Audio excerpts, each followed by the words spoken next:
the worst problem with our way of living is we dig up non-renewable resources. We dig up coal and gas and stuff out of the ground. We process them through our cities and our lifestyles.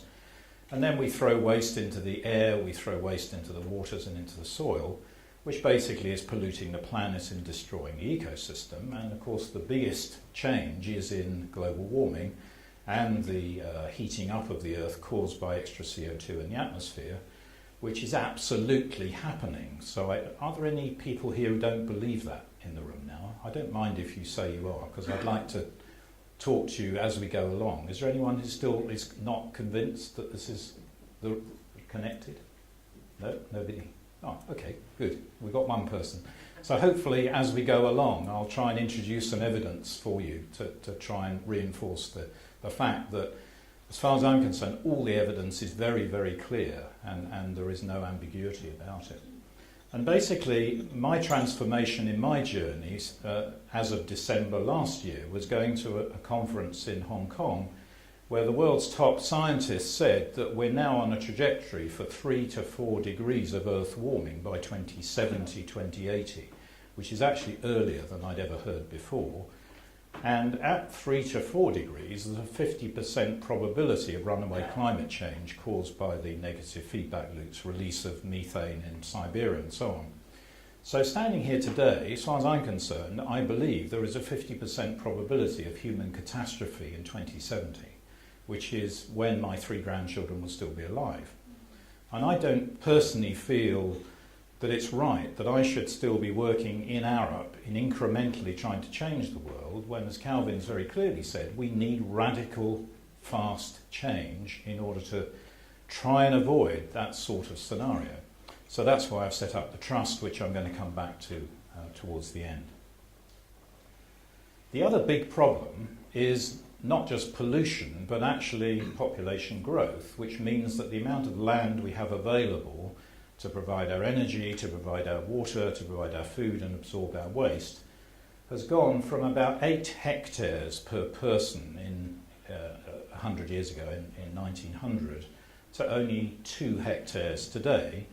And we're living as if that hasn't happened. We're living in complete denial that we've only got a quarter of the land available per person on the planet that we had. And of course in 2050, we're only going to have 1.5 hectares of land.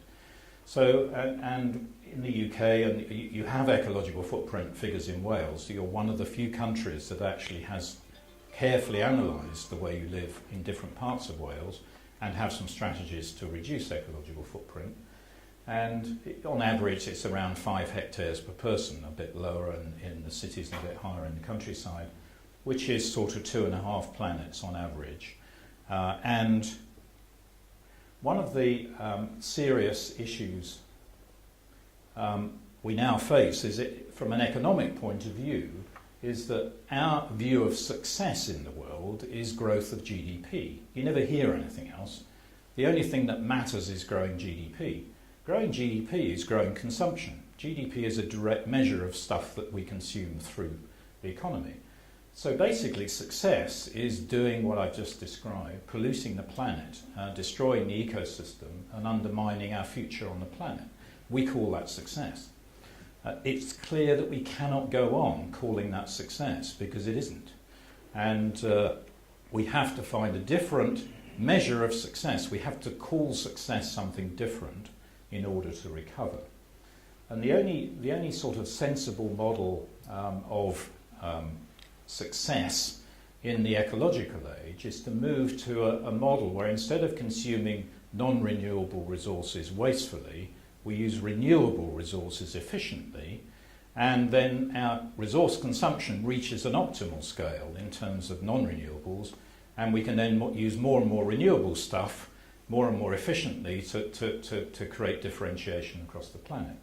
And then the ecosystem can start recovering, and we can have a good life by using renewable systems. That's things you can use over and over again without polluting the planet and in closed loops. And if you don't think that's possible, I'm going to show you lots of reasons why it is possible if we set our mind to it. And the transition from one to the other can obviously provide lots of opportunities for all of us. But it's not easy, that's clear. What it actually means is we're not buying and owning and stuff anymore. What we're doing is focusing on services and value. So for you as businesses, here's my first big message, that this transition means you stop selling stuff and as an individual you stop buying stuff, and what you start looking for is value services in everything. Energy services, mobility services, everything. And you stop buying things and thinking you own things, because you don't, because everything belongs to the earth and the planet. As soon as you do that, it opens up huge business opportunities. And the best example I can give you is when I was advising Chorus. I was chairman of the Steel Construction Institute for a while. I said to Chorus, you remember the time when the rails were breaking on the rail network and the corners were cracking off and the trains were coming off, I said to them, why instead of selling steel rails at the price that China dictates and selling wheels to the train operating companies, why don't you offer to provide a rail wheel services to the British rail industry, where you basically recycle and replace the rails and the wheels on the train system and keep the whole thing operating safely as a deal? You know, the amount of value that creates successfully for the rail industry is probably 100 times greater than the money you can make out of the rails, and you've got all the technologists to do it. There's always someone you can start partnering with to create a lot more value for your customers than you ever imagined you could within this new model. So fundamentally, this means forming partnerships and relationships to deliver value, as opposed to selling and supplying products, which most CEOs in the world I've talked to in the last 5 to 10 years are now realising is a defunct model, because you can't differentiate your product, and also you can't really provide the value within this new set of rules. We have all got to move to closed loop systems, where the waste of our systems is used by us or by another manufacturing company.